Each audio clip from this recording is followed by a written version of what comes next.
Hey, I'm Paul Gutricht, therapist in West LA, California.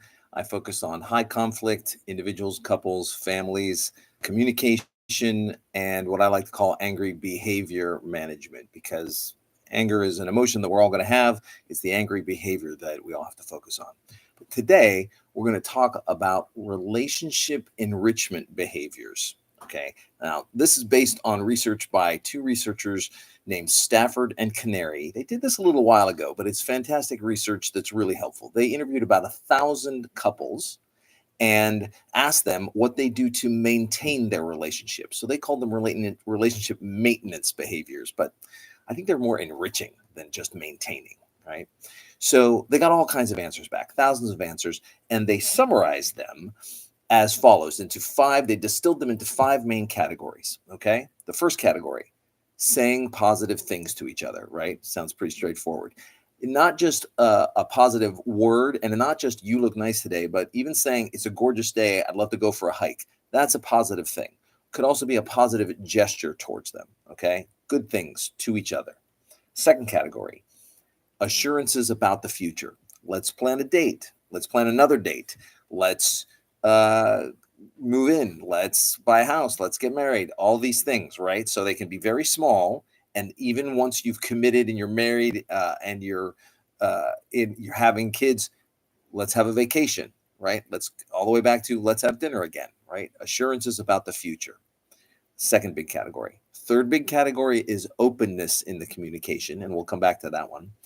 And the fourth and fifth categories are not so communication oriented. They involve communication, but they are uh, delegating tasks so that each of you has tasks that you do separately and some tasks that you do together, and going out with friends together as a couple, and then also each of you going out with your own friends separately. Okay, these were the five big categories of relationship enrichment behaviors. Now, some other researchers, I'm blanking on their names, they like this material so much, they wanted to show, hey, how do we prove that if you do more of these, you actually feel better about your relationship, right? So the first one seems pretty obvious, right? You rate the relationship, you say nice things to each other, do nice things for each other, and then you rate the relationship again. It's pretty obvious you're going to feel better about the relationship, right? Well, somehow they figured out experiments for all five of these things. And for 4 out of 5 of them, they were able to show that the more you do, the better you feel about your relationship, right? Now, I don't know how they worked it out for going out with some friends together and some friends separately. You do more of that, you feel better. But they were able to prove you feel better about the relationship. They were able to do that with tasks as well. The better organized you are about delegating, you'll feel better about the relationship.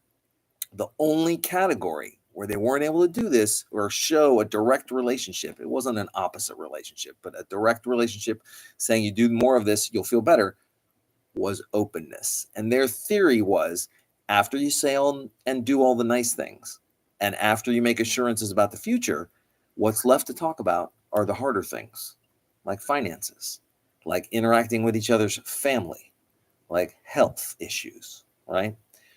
So that's why it wasn't that it doesn't enrich your relationship. It does, and it's vital to have openness and communication.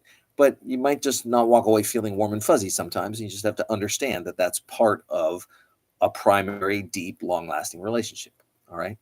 So these were the five relationship enrichment behaviors: saying and doing positive things to and with your other significant other, assurances about the future, openness in your communication, doing things with your friends and then apart with your own groups of friends, and delegating tasks, some that you do together and others that you do separately.